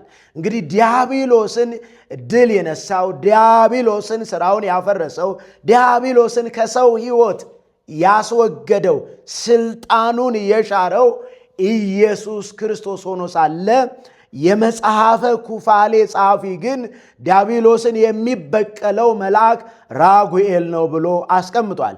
በእግዚአብሔር ቃል ውስጥ ራጉኤል የሚል መልአክ የለም። ነገር ግን በዚህ ምን ሆኖ ተቀምጧል? ተቃራኒ ሆኖ ተቀምጧል። አንድ ነገር ልጨምርና ወደሚቀጥለው ሐሳብ ደግሞ እንሄዳለን። እግዚአብሔር አምላክ ከፍጥረት ወገን ተበቃ አድርጎ የሾመው ፍጡር መልአክም ጻድቅም ሰማዕትም የለም። እግዚአብሔር አምላክ በሰውና በሴቲቱ ዘርና በእባቡ ዘር መካከል ያለውን ጠላትነት ለሌላ አልሰጠም። ራሱ ነው የተበቀለው። እግዚአብሔር አምላክ እንደዚህ አለ። በዘዳግም ምዕራፍ 4 ላይ የበቀል አምላክ እኔ ነኝ አለ። የበቀል አምላክ እኔ ነኝ። እንዲሁም በዮሐንስ ራእይ ምዕራፍ 22 ላይ ቁጥር 17 ምን ብሎ ይነግረናል? እነሆ በቶሎ እመጣለሁ፣ ለእያንዳንዱም እንደ ሥራው መጠን እከፍል ዘንድ ዋጋዬ ከእኔ ጋር አለ። አልፋና ኦሜጋ፣ ፊተኛና ኋለኛው፣ መጀመሪያና መጨረሻው እኔ ነኝ አለ። ለሁሉ እንደየሥራው ብድራቱን የሚከፍል የበቀል አምላክ እንዲያውም ተብሎ የሚነገርለት ክፉውን የሚበቀል በመልኩ የፈጠረውን ሰው ግን ከዲያብሎስ ግዛት ነፃ የሚያወጣው ራሱ ነው። ለሌላ የሰጠው ስልጣን የለም። ሌላኛው በጣም የሚደንቀው ነገር ምንድን ነው ስንል ሚካኤልን መንፈስ ቅዱስ አበሳጨው ይላል መጽሐፈ ሄኖክ።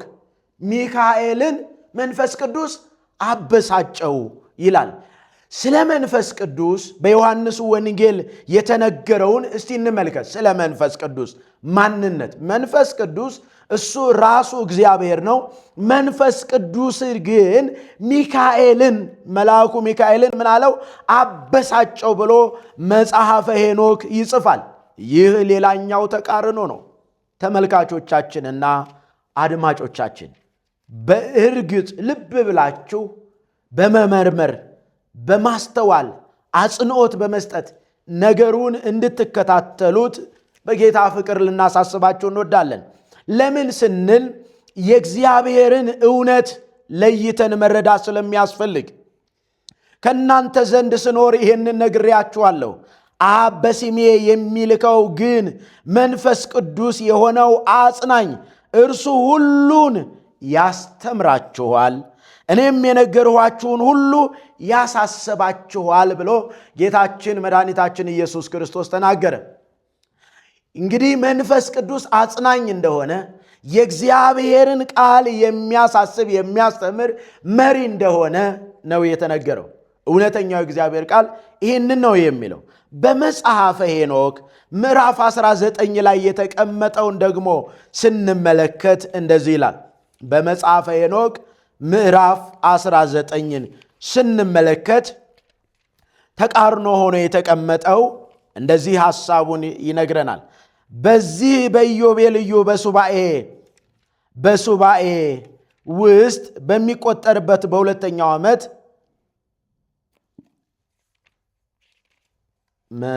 መጽሐፈ ሄኖክ ምዕራፍ 19 መጽሐፈ ሄኖክ ምዕራፍ 19 ቁጥር 1 ላይ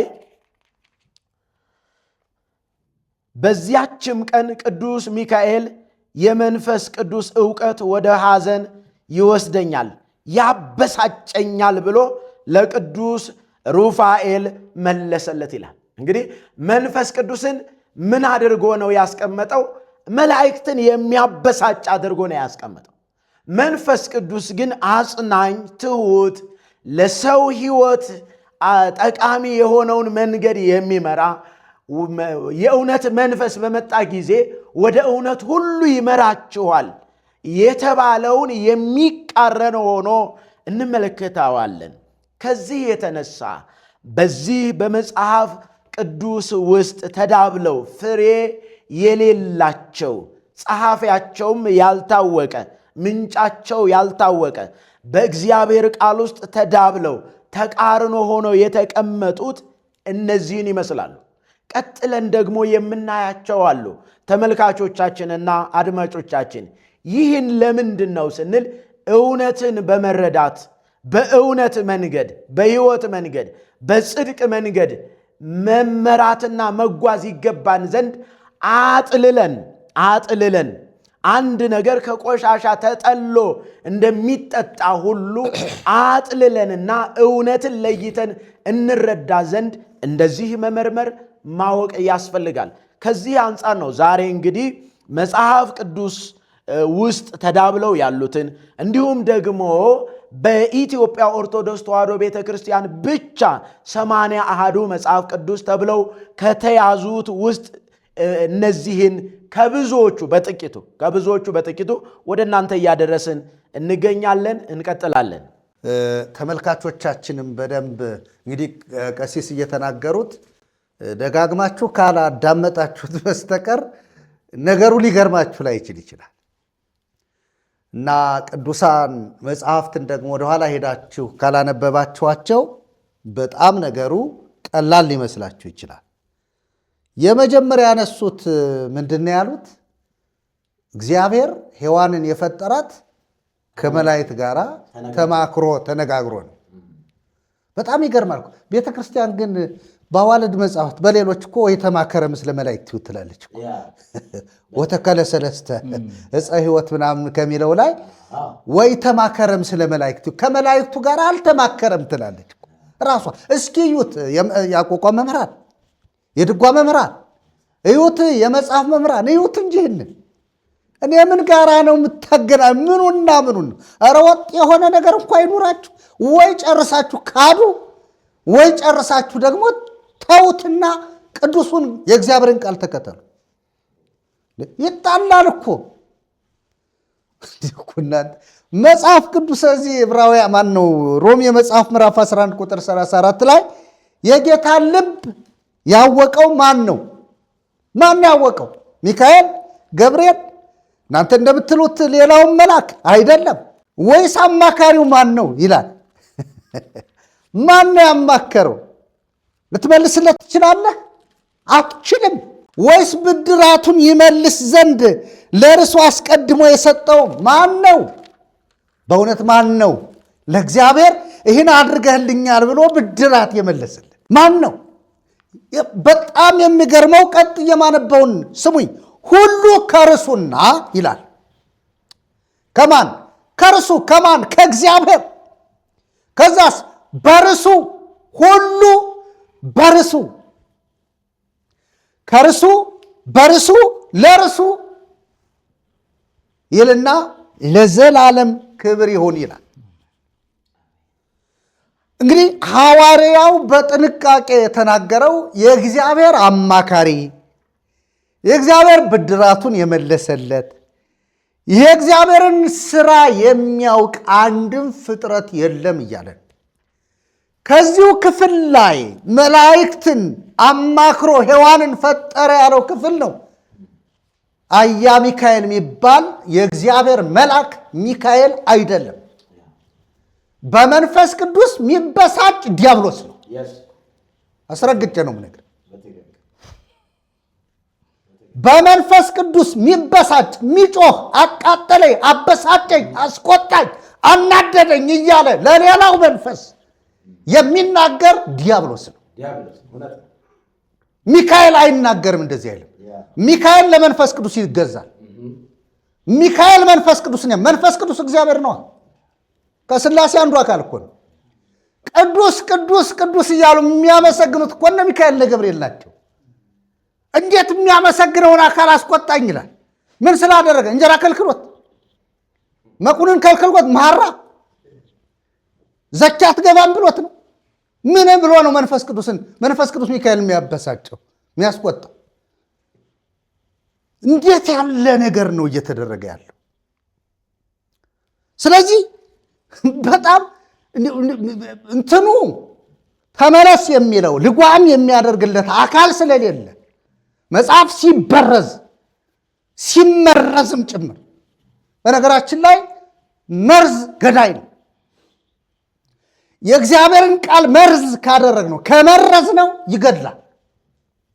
የእግዚአብሔር ቃል ግን ካወቅ ነው ቃሉ ከማርና ከማር ወለላ ይልቅ እጅግ ጣፋጭ ነው።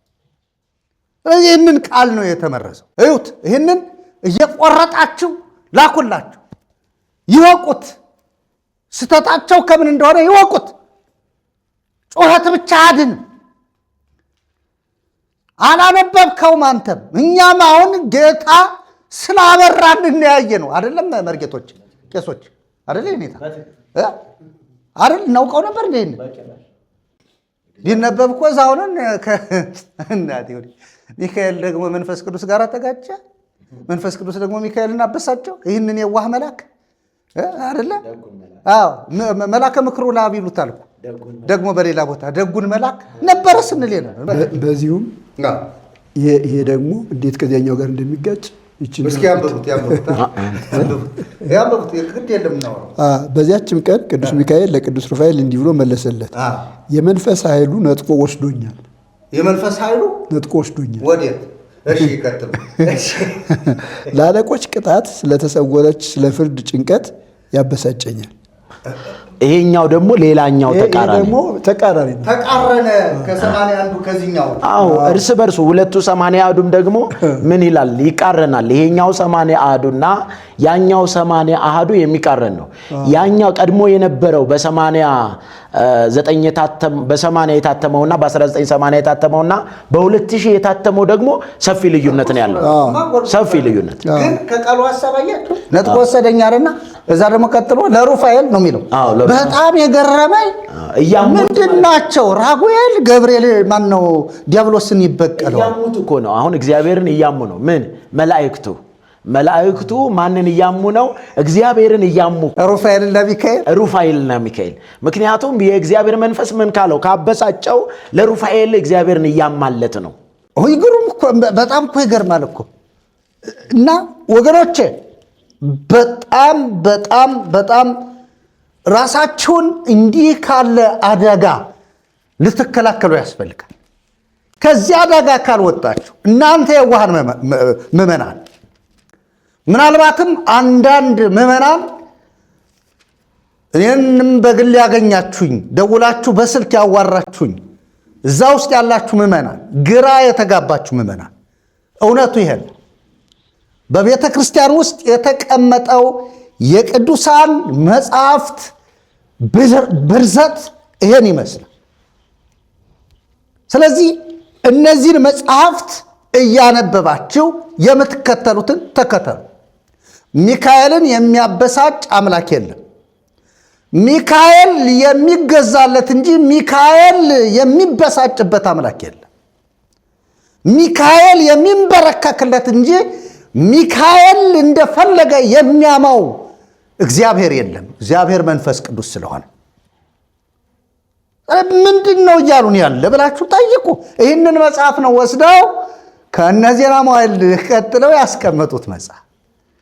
ይህን መጽሐፍ ነው ሄኖክ የኢትዮጵያ መጽሐፍ ምናምን እየተባለ ታሪኩ ያልተጠና ከየት እንደመጣ የማይታወቅን መጽሐፍ አምጥቶ እንደ ቅዱስ መጽሐፍ አድርጎ በየመድረኩ የሚቀባጥሩላችሁ ከአውደ ነገሥት ገላጮች ጋር የሚስማማ መጽሐፍ ነው። እኔ መጽሐፉን ነው እያልኩ ያለ የራስህ ጉዳይ ተሸክመው ለምን አትለው? ለየዋሁ ምዕመን ግን ገልጥለታለሁ። እግዚአብሔር ይባረክ። ስለዚህ ይሄም ትልቅ ስህተት ነው ለማለት ነው።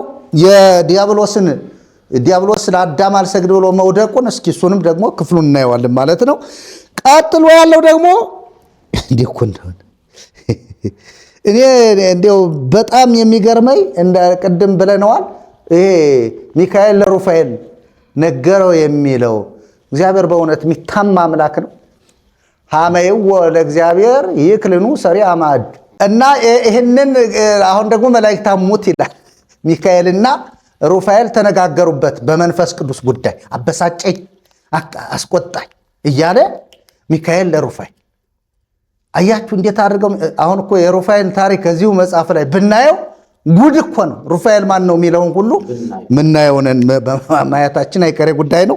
እግዚአብሔር አምላካችን በእውነት ለሕዝባችን ይህንን ትምህርት አይቶ ወደ ትክክለኛ ወደ እግዚአብሔር ቃል የሚዞሩበትን ልቦና ይስጥልን። ሔዋን የተፈጠረችው እግዚአብሔርም አንዲት አጥንት ከጎኑ ወሰደ፣ የወሰዳትን አጥንት ሴት አድርጎ ሰራት ይላል እንጂ እንፍጠር ብሎ የተናገረ እንኳ እግዚአብሔር ማንን ነው? ሰውን ነው። ሰውን በመልካችን እንደ ምሳሌያችን እንፍጠር፣ ሔዋንን ደግሞ ረዳት ምትሆን እንፍጠርለት። እንደሱ ያለ ረዳት ግን አላገኝም ይላል። ከዛ ውጭ ወሰደ አስቀመጣት ይላል እንጂ አምላካችን እንዲህ ብሎ ሔዋንን ፈጠራት የሚሉ ተናጋሪዎች ያሉበት። ስለዚህ ጉዳችሁን አይታችሁ ወደ ትክክለኛ እውነት እንድትመለሱ ለማለት ፈልጋለሁ። መርጌታ መላክ ይቀጥሉ። እግዚአብሔር ይመስገን። እግዚአብሔርን እናመሰግናለን። እግዚአብሔር እንዲህ አይነት እድል ስለሰጠን እግዚአብሔር ይመስገን። እውነትን በግልጥ እንድንናገር ደግሞ እግዚአብሔር ድፍረትንም ጸጋውንም ጥበቡንም እውቀቱንም ስላበዛልን እግዚአብሔር ይመስገን። ከራሳችን የሆነ ነገር የለም። እንግዲህ ዛሬ በዋናው ርዕሰ ጉዳይ ነው የመጣ ነው። ዋናው ምንድን ነው? የመጽሐፍ ቅዱስ ጉዳይ ነው። እንግዲህ ሌሎች መጽሐፍቶችን በተለያዩ ጊዜያት ለሕዝብ አሰምተናል። ነገር ግን ዛሬ አንድ ትልቅ አጀንዳ ይዘ ነው የመጣ ነው። የመጽሐፍ ቅዱስ ጉዳይ ነው። የመጽሐፍ ቅዱስ ጉዳይ አነጋጋሪ ስለሆነ መጽሐፍ ቅዱስ ያላቸውና መጽሐፍ ቅዱስ የሌላቸው የሚለዩበት ነው ዛሬ ማለት ነው። ትክክለኛ መጽሐፍ ቅዱስ ያላቸው እና መጽሐፍ ቅዱስ የሌላቸው ቤተ እምነቶች ምን የሚለዩበት ቀን ነው እና ይሄ እዚህ እንግዲህ እንደሚታወቀው በፊታችን ስንት አይነት መጽሐፍ ቅዱስ አስቀምጠናል? 4 አይነት መጽሐፍ ቅዱስ አስቀምጠናል ማለት ነው።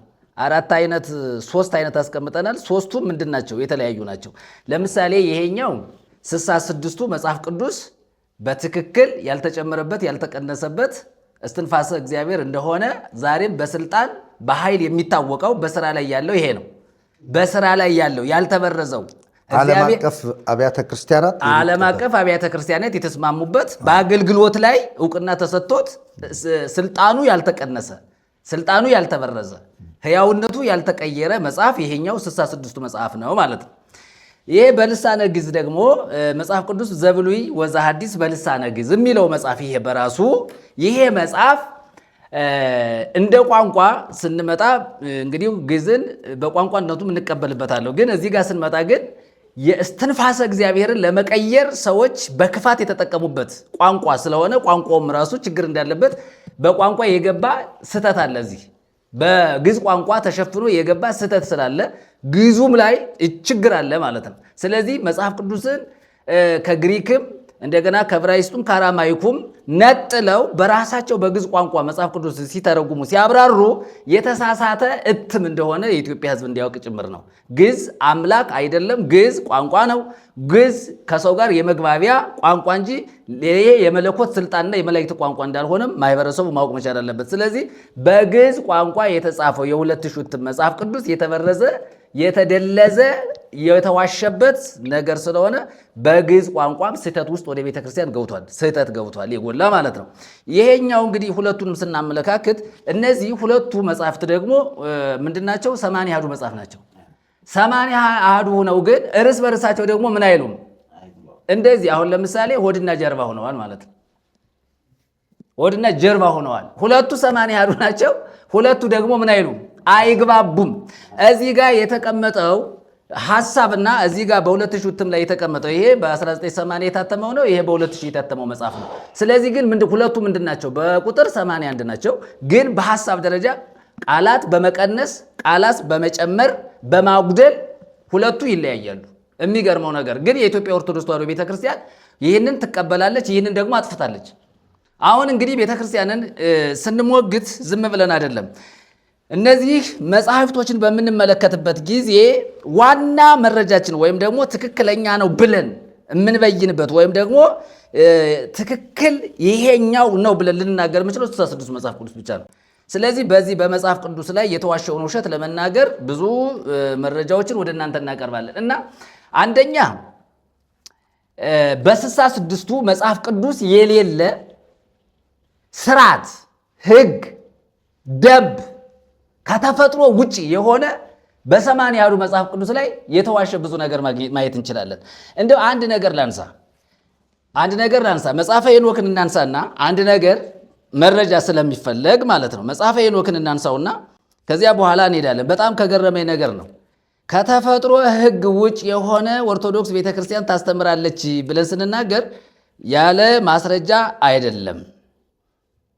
በጣም የሚገርመው ነገር መጽሐፈ ሄኖክ ምዕራፍ 31 ላይ ሁሉም ሰው ማንበብ የሚችል መጽሐፈ ሄኖክ ምዕራፍ 31 ከቁጥር 11 ላይ ምን ይላል መሰላችሁ? እኔ ይህንን ስናገር ከዚህ በኋላ ስለምንናገረው መልእክት በእኛ ላይ ልትፈርዱ አትችሉም። በእኛ ላይም ደግሞ የሆነ ሀሳብ ልትናገሩ አትችሉም። ለምን? መጽሐፉ የሚናገረውን ተከትለን ስለምንናገር ማለት ነው። ቁጥር 11 ላይ ከነዚያም ከአራቱ አንዱ ወደ ነጩ ላም ሄደ፣ እየራደ ምስጢርን አስተማረው፣ ያ ላምም ተወለደ፣ ሰሙ ሆነ ይላል። ይህ የሚያስቅ አይደለም። ጌስ ወደ ላይ አንበብ። ከቁጥር እንደው ምዕራፍ 30 ላይ ልጀምርላችሁ። እንግዲህ ትክክለኛውን ነገር ሰው መረዳት ስላለበት እነሆ ሁሉም ቁጥር ምዕራፍ 30 ቁጥር ላይ ጀመረ። እሺ ወደ ላይ ያመጣዋለሁ። ቁጥር 30 ላይ ዝም ብዬ አንዳንድ አለፍ አድርጌ ላንሳና ወደ ዋና ሀሳቡ ልምጣላችሁ። ማለት የሚያሳፍር ነው። ኦርቶዶክስ ቤተክርስቲያን መጽሐፍ ቅዱስ የላትም ብለን ስንናገር በመረጃ ስለሆነ እንዲያውም ከተፈጥሮ ሕግ ውጪ ሌላ ባይድ ነገር እያስተማረች ስለሆነ ይሄንን የሚያነቡ ሰዎች በስርዓት አሁን ይህንን መጽሐፍ ገዝተው የሚያነቡ ሰዎች እውነት ለመናገር ንስሐ መግባት መቻል አለባቸው ራሱ ከወዲሁ እና ምዕራፍ 30 ላይ ሄኖክ ምዕራፍ 31ን ሰው ማንበብ አለበት ገብቶ ማለት ነው። ምን ይላል? ከዚህም በኋላ ሌላ ህልምን አየሁ፣ ልጄ ሁሉን አሳየሁ። ሄኖክም ለልጁ ማቱሳላ መለሰለት እንዲህም አለ፣ ልጄ ነገሬን ስማኝ እልሃለሁ። የኔን የአባትህን ህልም ለመስማት ጆሮውን አዘንብል። እናትህ ዕድናንም ሳላ ገባት በመኝታዬ ራእይ አየሁ፣ እነሆ ላም ከምድር ወጣ፣ ያም ላም ነጭ ሆነ ይላል። ቁጥር ምዕራፍ 30 ቁጥር 1 ጀምሮ ስታነበው ማለት ነው። ነጭ ሆነ። ከርሱም በኋላ አንዲት ሴት ጥጃ ወጣች፣ ከርሷም 2 ጥጆች ወጡ፣ ከሁለቱም አንዱ ጥቁር ሆነ፣ አንዱም ቀይ ሆነ። ያም ጥቁር ጥጃ ያን ቀይ ጥጃ ወጋው፣ በምድርም ተከታተለው። ከዚያም ጊዜ ጀምሮ ያን ቀይ ጥጃ ማየት አልተቻለኝም። ያም ጥቁር ጥጃ አደገ፣ ከርሱም ጋር ያቺ ሴት ጥጃ መጣች ይላል። እርሱን መስለው ከርሱ የሚወጡ ብዙ ላሞችንም አየሁ፣ እርሱንም ይከተላሉ። ያችም መጀመሪያዋ ሴቲቱ ጊደር ከዚያ ከመጀመሪያው ላይ ፊት ወጣች እያለ ይቀጥልና እንዲያነበው ነው ሰው። ቁጥር 8 ነው 20 ላይ እነሆ ሁሉም እንደ ፈረሶች ሀፍረታቸውን አውጥተው በላሞች ጊደሮች ላይ ይንጠላጠሉ ጀመር። ሁሉም ጸንሰው ዝሆኖችንና ግመሎችን አህዮችንም ወለዱ። ላሞችም ሁሉ እነርሱን ፈሯቸው፣ ከእነርሱም የተነሳ ደነገጡ ይልና ከዚያ ምዕራፍ 31 ቁጥር 14 ነው 14 ላይ ስንሄድ ከነዚያም ይላል ከአራቱ አንዱ ወይም ወደ ኋላ በራእይም ባየው ጊዜ ከነዚህ ከወጡት ከአራቱ አንዱ እነሆ ከሰማይ መረቡን ጣለ። ሀፍረታቸውን እንደ ፈረሶች ሀፍረት የሆነ ታላቅ ከዋክብትንም ሁሉ ሰብስቦ የያዘ ሁሉንም እጃቸውንና እግራቸውን አስሮ በምድር ጉድጓድ ጣላቸው። ከነዚያም ከአራቱ አንዱ ወደ ነጩ ላም ሄደ፣ እየራደ ምስጢርን አስተማረው። ያ ላምም ተወለደ፣ ሰውም ሆነ፣ መርከብንም ሰርቶ በርሷ ተቀመጠ ይላል። አሁን እዚህ ጋር የኦርቶዶክስ ቤተክርስቲያን ላም ሰው ሆነ ብላ የምታስተምር ማለት ነው። በአጭር ቃል ላም እንስሳ ሰው ሆነ በኦርቶዶክስ ትምህርት አለ። ይሄው በሰማንያ ያሉ መጽሐፍ ቅዱስ ማየት ትችላላችሁ ገብታችሁ ማለት ነው። እዚህ ላይ ራእይ ነው አየው የሚለው ራእይ እያየው ነው። ከዚያ በኋላ ወደ እውን ነው የሆነው፣ ወደ ጋድ እየተገለጠ ነው የመጣው። እንግዲህ ይሄ ትምህርት ወደ ኋላም ስንሄድ መጽሐፈ ሄኖክ ላይ ወደ ኋላም ስንሄድ የምናያቸው ነገሮች ላንሳ። መጽሐፈ ሄኖክ ላይ እንደ መግቢያ ያነሳውኝ እንጂ ወደ ኋላም ስንሄድ መጽሐፈ ሄኖክ ላይ ለምሳሌ መጽሐፉ እየተናገረ ያለውን ነገር በትክክል ኦርቶዶክሳውያን ተረድተውታል ወይ ማለትም መጠየቅም አስፈላጊ ነው። ምዕራፍ 19 ላይ ስንሄድ ጽንስ የሚያስወርድ ከማህፀን ይላል። ቁጥር 28 ከማህፀን ወጥቶ ይወድቅ ዘንድ ጽንስ ማስወረድንና ነፍስ መግደልን ያስተማረ እርሱ ነው። በእባብ መነደፍንና በቀትር የሚሆን ምችን ተባ የሚባል የእባብ ልጅ አስተማረ ይላል። እዚህም ጋር ስንመጣ ችግር አለ። ጽንስ ማስወረድን የሚሰሩ የጥንቁልና መናፍስት ወይም ደግሞ ጥንቁልና የሚሰራ በዚህ ውስጥ አለ ማለት ነው። በመጽሐፈ ሄኖክ ስንመጣ የምናገኛቸው ብዙ ነገሮች አሉ። ለምሳሌ የመላእክትን ልጆች ሁሉ ያሳተ ወደ ምድርም ያወረዳቸውና በሰው ሴቶች ልጆች ያሳታቸው ይህ ነው። ሁለተኛ ስሙ አስብኤል ነው ይላል። አስብኤል የሚባል የሰይጣን ስም ይሆን የአጋንንት ስም ይሆን የምን አይነት ስም እንደሆነ መጽሐፉ በእርግጥ አይናገርም። አስብኤል የተባለ መላእክትን እንደ ይዟቸው እንደወረደ እንዳሳታቸው የሴት ልጅንም ደግሞ የሚያስት እሱ እንደሆነ ጽንስም የሚያስወርድ እሱ እንደሆነ ይናገራል። ማን? መጽሐፈ ሄኖክ። ከዚያ ምን ብሎ ይናገራል? ይህም ለቅዱሳን መላእክት ልጆች ክፉ ምክርን አስተማራቸው፣ ሰውነታቸውን በሰው ሴቶች ልጆች ያረክሱ ዘንድ አሳታቸው ይላል። ጋርድኤል ነው ይላል። አሁን እኛ ከቅዱስ ሚካኤል ከቅዱስ ገብርኤል ውጭ የሆነ ይሄ አስብኤል የሚባል ጋርድኤል የሚባል ኡራኤል የሚባል ፋኑኤል የሚባል አዛዜል የሚባል ይሄ ከሁለቱ መላእክት ውጭ የሆነ ስም እርግጠኛ ሆኜ የምናገረው በመጽሐፈ ሄኖክ የጥንቁልና ስም ነው። እያንዳንዱ ጥንቁልና እንዳስተማረ ኮከብ መቁጠርን ያስተማራለ፣ ስር መበጠስን ያስተማራለ፣ ቅንድብ መሸለትን ያስተማራለ፣ መኳኳልን ይሄ ያስተማራለ መልአክ ተብሎ ማለት ነው። አየ ይሄ ከጥንቁልና እነዚህንን መላእክት ትክክለኛ መላእክት ናቸው ብሎ ለመናገር ምንም አይነት ድፍረት የለም። ለምሳሌ ምዕራፍ 2 እናንሳ። ሄኖክ ምዕራፍ 2 ላይ ስንሄድ የምናገኛቸው ነገሮችን እናንሳና እናውራበት። ሌሎች ስላሉ እንግዲህ ሰዎች በትዕግስት ይሰሙናል ብዬ ተስፋ አድርጋለሁ። ምዕራፍ 2 ቁጥር 9 ለራሳቸው ሚስቶችን አገቡ፣ ሁሉም ለየራሱ አንዷን መረጡ፣ ወደ እነርሱም ያገቡ ዘንድ ጀመሩ፣ ከእነርሱም ጋር አንድ ሆኑ። ሟርትንና ምታት ማሳየትን አስተማራቸው፣ ስር መማስንና ቅጠል መበጠስን አመለከቷቸው። እነርሱም ጸንሰው ረጃጅሞችን ራእይትን ወለዱ፣ ቁመታቸው 3000 ክንድ ነበር። እነዚህም ሰዎች እነርሱን መመገብ እስኪሳናቸው ድረስ ሰው የደከመበትን ሁሉ እያለ ይላል። አዛዝኤልም ለሰዎች ሰይፍንና ሾተል ጋሻና ጥሩር መስራትን አስተማራቸው። ከእነርሱም በታች ላሉት አምባሮችን፣ ጌጥን፣ አይን መኳልና ቅንድብ መሸለልን ከተመረጠና ከከበረ ከእንቁም ሁሉ በከበረውና በተመረጠው እንቁ ማጌጥን፣ እንሶስላ መሞቅን ሁሉና የዓለሙን ለውጥ አሳያቸው። ታላቅ ዝንጋኤና ብዙ ዝሙትም ተደረገ ይላል። አየው ምንድነው ያስተማራቸው? መጀመሪያ ይሄ አዛዜል የተባለው ሰው በዝሙት እንዲወድቅ ታርጌት አድርጎ ሰውን በመኳል አየ የሰውን ውበት በማሳመር ሰዎች ሲያዩዋቸው ሰፍ ብለው እንዲከመሩባቸው እንዲወርቁባቸው ያደረገ። ከዚያ በኋላ ዝሙት መስራትን አስተማረ ይላል የኦርቶዶክስ መልአክ። ይሄ መጽሐፍ ቅዱስ የተቀመጠው ማለት ነው። ይሄንን ቤተክርስቲያን ትቀበሏለች፣ አጨብጭባ ነው የተቀበለችው። እናንተ በየትኛው መጽሐፍ ቅዱስ ታምናላችሁ ሲባሉ በሰማንያ አሐዱ መጽሐፍ እናምናለን ብለው በኮንፊደንስ ነው የሚናገሩ። በሰማንያ አሐዱ መጽሐፍ ቅዱስ እናምናለን ካላችሁ እንዲህ አይነት ጉድ አለባችሁ፣ ተሰስታችኋል ነው። እና በመጽሐፈ ሄኖክ መሰረት ስንመጣ የኢትዮጵያ ኦርቶዶክስ ተዋሕዶ ቤተክርስቲያን መጽሐፍ ቅዱስ አልባ ሰነድ አልባ የሆነች ቤተክርስቲያን መሆኗን በትክክል መናገር እንችላለን። ስለዚህ ኦርቶዶክስ ቤተክርስቲያን ውስጥ ጥንቁልና የተደገፈ ነው። ስር መማስ የተደገፈ ነው። ቅጠል መበጠስ የተደገፈ ነው። የደም ስር መበጠስ የተደገፈ ነው። ይሄ ሽለላ የተደገፈ ነው። ይሄ መኳኳል የኤልዛቤል መንፈስ የተፈቀደ ነው። ምክንያቱም ከዚያ ጋር ስለሚያያዝ ማለት ነው። ስለዚህ መጽሐፉ ላይ ስንመጣ እንዲህ አይነት ነገሮችን በደንብ በስፋት እንመለከታለን ማለት ነው። ሌላው በዚህ አሚዛራክ ይላል። አሚዛራክ የተባለ ደግሞ አለ። አሚዛራክ ምታት ማሳየትን ስር መማስን ይላል። ምታት በየት ነው ያለው? ምታት የት አለ ብለን የምንጠይቅ የምታት መሰረቱ ምንጩ ግንዱ ኦርቶዶክስ ቤተክርስቲያን ነው። ይሄንን በድፍረት ነው የምንናገረው። ምታት ማሳየት የት አለ? ኦርቶዶክስ ቤተክርስቲያን ውስጥ አለ። በደፍተሮች፣ በጠንቋዮች፣ በአስማተኞች፣ በሰፈር፣ በገጠር፣ በከተማ ባሉ አስማተኞች ስር መማስና ምታት ማሳየት አለ ማለት ነው። ሌላው ስር መማስን ይላል ሁሉ አስተማረ። አርማሮስም ጋኔን መሳብ የት ነው ያለው? ጋኔን መሳብ የት አለ? አሁን ኦርቶዶክስ ቤተክርስቲያን እኛ ይሄንን ስንናገር ሰዎች ጥላቻ ሊመስላቸው ይችላል። ጥላቻ አይደለም። ይሄ እኛ በጥላቻ የምንናገረው ሳይሆን በፍቅር በእውነት የምንናገረው ነገር ነው። እኛ ስለ እውነት፣ ስለ ፍቅር፣ ስለ ክርስቶስ፣ ስለ ወንጌል የምንናገረው እንጂ ከጥላቻ አይደለም። ስለዚህ ይሄ ህዝብ ከእንደዚህ አይነት አሰራር ምን መሆን አለበት? መፈወስ መቻል አለበት ማለት ነው። አሁን እኛ እየተናገርን ያለ ነው ስነ ምግባር የጎደላት ቤተክርስቲያን፣ በስነ ምግባር የማታምን በጥንቁልና በአስማት በመተት በብድግምት ይሄው መጽሐፋቸው ስለሚናገር 80 አሐዱ ላይ እና አርማሮስ ጋኔን መሳብን አስተማረ። በራቀየልም ኮከብ መቁጠርን አስተማረ። አሁን ኮከብ ቆጠራ የት ነው ያለው? ስር መማስ የት ነው ያለው? ጋኔን መሳብ የት ነው ያለው?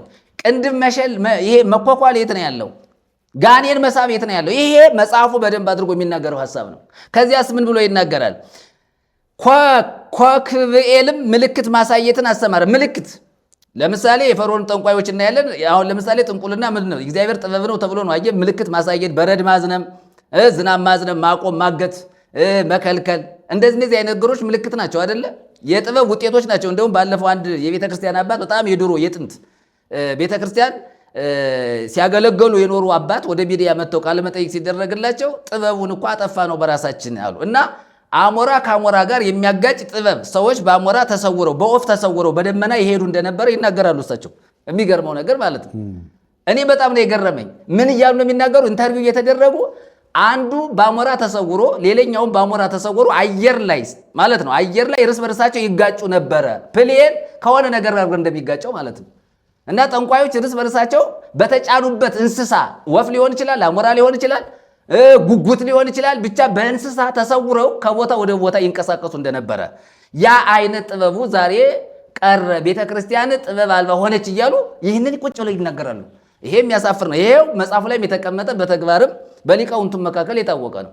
በነገራችን ላይ በመጽሐፍ ቅዱስ መበረዝ መወቀስ ያለባቸው ሊቃውንቱና ጳጳሳቱ ናቸው። የኢትዮጵያ ኦርቶዶክስ ተዋሕዶ ቤተክርስቲያን ሊቃውንት፣ የኢትዮጵያ ኦርቶዶክስ ተዋሕዶ ቤተክርስቲያን ጳጳሳት፣ ኤጲስቆጶሳት በዚች ቤተክርስቲያን ውስጥ በስልጣነ ክህነትም ሆነ በመርጌትነት በምሁርነት ተቀምጠው የሚያገለግሉ ሰዎች ሲኖዶሱ ጉባኤ ሊቃውንቱ መጠየቅ አለበት። እንደገና ተወቃሽም ነው በዚህ ጉዳይ፣ ምዕመኑ አይደለም።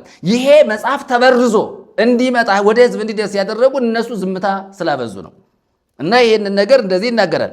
ምልክት ማሳየትን አስተማረ፣ ጥሙኤልም ኮከብ መቁጠርን አስተማረ ይላል። ከዚያም በኋላ አስራዴኤል በዚህ በአስማት ዓለም የሚታወቅ ሰው ሁሉ የሚጠራው ይሄን ነው። የጨረቃን አካሄድ አስተማረ። ከዋክብት የሚቆጥሩ አሉ አይደል?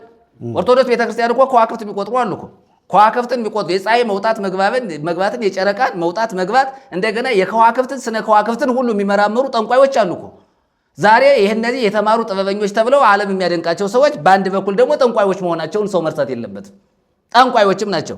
በሰዎችም ጥፋት ሰዎች ጮሁ፣ ቃላቸውም ወደ ሰማይ ደረሰ ይልና ይህንን እያየ ይናገራል ማለት ነው። መጽሐፈ ሄኖክ ላይ ስንገባ እንዲህ አይነቱን ትርክት ላም ሰው ሆነ የሚል አስተምሮ በቤተክርስቲያን ውስጥ እንዳለ ይሄው መጽሐፋችሁ ይመሰክራል። እንዲህ አይነቱን ርኩሰት እንዲህ አይነቱን እንደገና ደግሞ ላሙ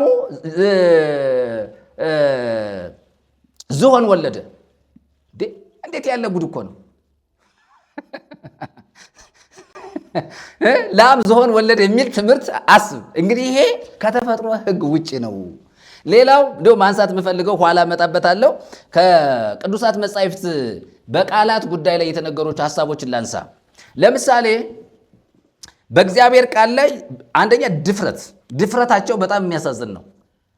ድፍረታቸው በጣም ከባድ ነገር ነው እና እኔ ማንሳት የምፈልገው ነገር ለምሳሌ በ66ቱ መጽሐፍ ላይ እሺ፣ እነዚህ የቀኖና መጽሐፎችን ከብሉይ ኪዳን መጨረሻ ላይ በብሉይ ኪዳንና በአዲስ ኪዳን መካከል ጣልቃ የገቡትን እነሱን ላስቀምጣቸውና ለምሳሌ ኢሳይያስን እናውጣ። ኢሳይያስ መጽሐፍን እናውጣና ኢሳይያስ ላይ የተቀመጠ ሐሳብ አለ። መጽሐፈ ኢሳይያስ ላይ ስንሄድ ተፋልሶ በሚለው ሐሳብ እንግባና ምን አይነት ስህተት እንደሰሩ ማየት እንችላለን። እንዴት አድርገው እንዳስቀመጡት ማለት ነው። ኢሳይያስ ላይ 59 ላይ እንሂድ። ሁሉም መስላችሁ መጽሐፍ ቅዱስ እናውጣና ኢሳይያስ 59 ላይ እንሂድና እሱን ክፍል እናነብ። ኦሪጂናሉ መጽሐፍ ቅዱስ እናነብና እንደገና ደግሞ ምን እናነባዋለን? የሁለቶች ንትም እናነባዋለን። ኦሪጂናሉን እናንበው። ኢሳይያስ 59 ቁጥር 9 ላይ እንሂድ።